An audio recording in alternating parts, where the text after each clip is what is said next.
Di area support and learning, kemudian pilih system requirements. Oke, kita klik. Nah, di sini nanti kita akan masuk ke tampilan system requirements, ada top product dan banyak yang lainnya. Banyak ya. Ini bisa teman-teman dipilih yang mana yang sesuai kebutuhan. Karena kita libas masalah AutoCAD, jadi saya pilih AutoCAD aja. Kemudian kita akan diarahkan ke system requirement for AutoCAD.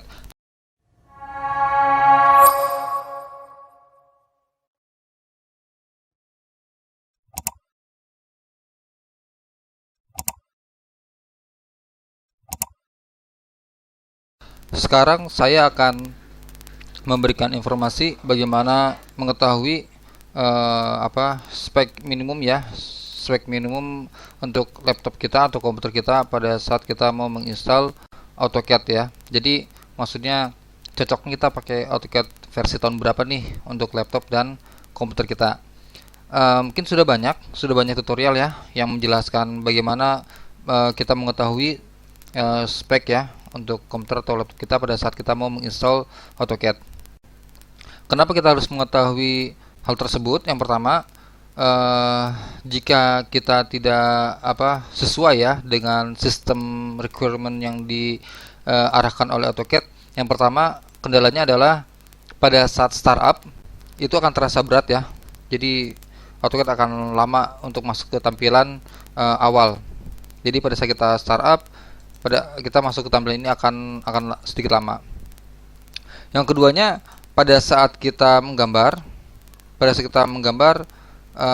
akan sedikit gerakannya istilahnya patah-patah ya, nge-lag gitu. Jadi kasar gitu, gak halus ya. Kemudian yang ketiga, pada saat kita men-switch dari tampilan model ke layout atau ke paper space, dia akan sedikit lama. Jadi nggak seperti ini, akan sedikit lama. Apalagi kalau kita sudah ada objek ya, ada objek yang garisnya banyak, itu akan sangat terasa lamanya. Kemudian yang berikutnya, ada beberapa perintah yang memang sangat mengambil kinerja RAM ya, sangat mengambil kinerja RAM.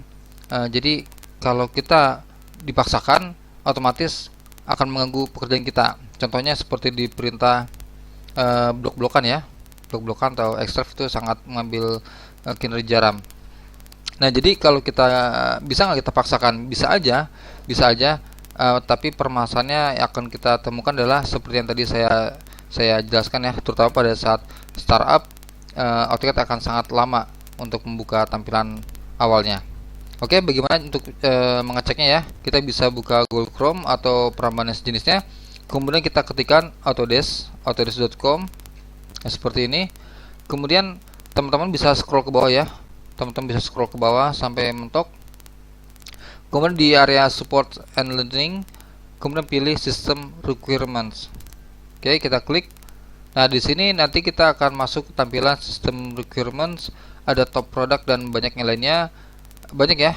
Ini bisa teman-teman dipilih yang mana yang sesuai kebutuhan. Karena kita libas masalah AutoCAD, jadi saya pilih AutoCAD aja. Kemudian kita akan diarahkan ke sistem requirement for AutoCAD.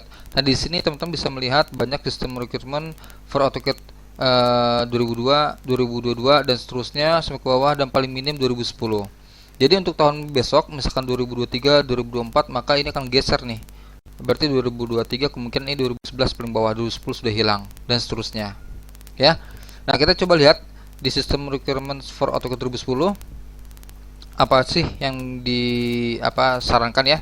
Nah, di sini sistem requirements for 32 bit, di sini masih bisa pakai Windows 7 Ultimate, Professional, Home Premium, Windows Vista, bahkan Windows XP. Saya rasa Windows XP sekarang sudah jarang atau di sini nggak ada ya yang pakai ya.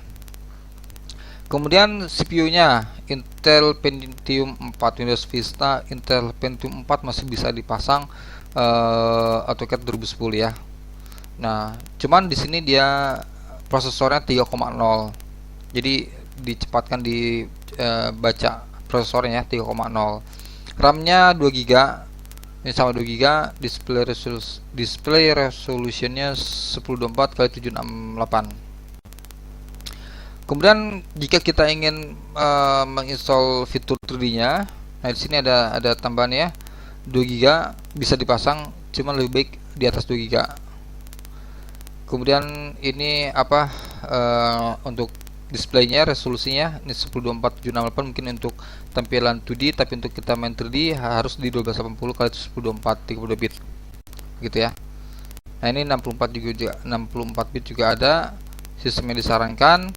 Nah seperti yang kita ketahui, untuk AutoCAD ini banyak fitur tambahan ya. Jika ingin menginstall lengkap fitur-fitur AutoCAD, maka di sini ada syaratnya. Masih di 2010 kita bahas ya. Pentium 4 bisa jalan 3,0 GHz. Kemudian untuk AMD speednya 2,0 GHz, RAM 2 GB lebih atas, lebih bagus ya.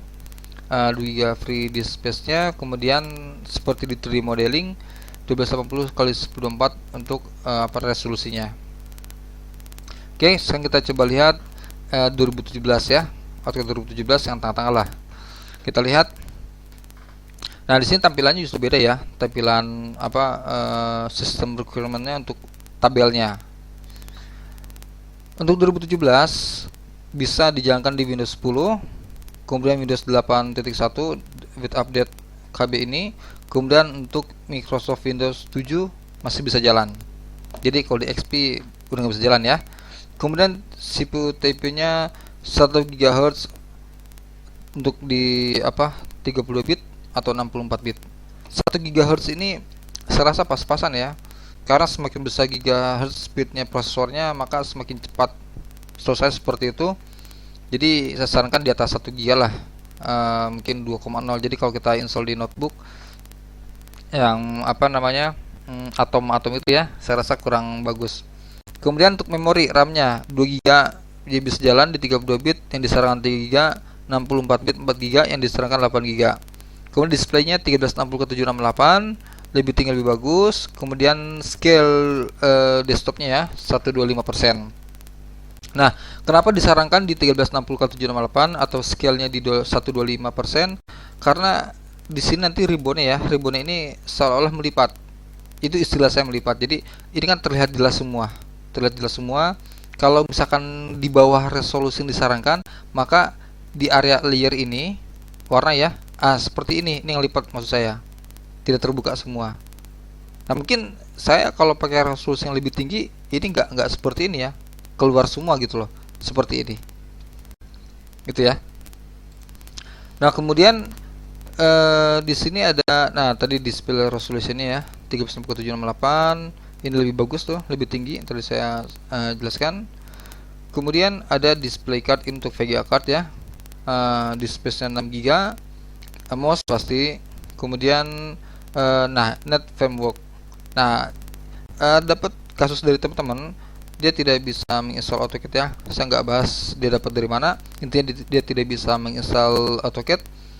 Salah satunya adalah .NET framework-nya tidak terinstall, atau di bawah ini, versinya di bawah yang disarankan oleh Autodesk. Di samping itu, kalau kita tidak ada flash player ya sama, kadang tidak mau berjalan ya flash playernya. Kemudian ini sama seperti yang sebelumnya. Kalau kita mau menginstall semua fitur, memori yang disarankan 8 GB ya, atau di atasnya, di space 6 GB, displaynya 1600x1050. Ini wajib saya rasa ya untuk display ini kalau kita mau install tambahannya, karena kalau di bawah resolusi yang disarankan maka akan melipat seperti yang saya sampaikan ya. Nah, bagaimana jika kita paksakan gitu loh? Kita paksakan misalkan kita paksakan 1 GB, saya rasa nggak ada ya, di 2 GB pas, for 64 bitnya 4 GB juga sama pas, kita nggak lebih. Bisa aja, cuma permasalahan tadi seperti yang di awal kita bahas, pada saat startup dia akan sedikit lama loadingnya. Nah, kemudian untuk yang disarankan 8 GB atau 3 GB, saya rasa teman-teman mungkin udah tahu, jangan satu keping ya RAM-nya ya, diusahakan 2 keping. Jadi 4 GB dipasangnya, jangan satu slot 8 GB, itu lebih baik. 2 GB 3 GB yang disarankan, berarti 2 GB satu keping, 1 GB lagi satu keping, jadi 2 keping terpasang semua, 2 slot gitu maksud saya ya. Nah, seperti itu. Nah, jadi teman-teman nanti bisa referensi ke webnya langsung, jadi nggak perlu tanya ke orang atau ke apa namanya, searching ya, langsung ke autodesk.com aja tadi ya, ke autodesk.com, bisa di scroll sampai ke bawah ke support and learning, kemudian pilih system requirements, ke nanti teman-teman bisa melihat versi AutoCAD berapa yang akan diinstal. Nanti di situ akan dijelaskan seperti tadi, apa sih batasan minimumnya atau sistem requirement yang harus kita sesuaikan di laptop atau komputer kita ya. Nah, jadi saya buat tutorial ini seperti yang saya sampaikan di awal, sudah banyak ya tutorial tentang bagaimana apa namanya, menentukan bagaimana spek atau laptop kita untuk menginstal AutoCAD. Saya buat ini barangkali tutorial saya ini lebih mudah dimengerti oleh teman-teman semua.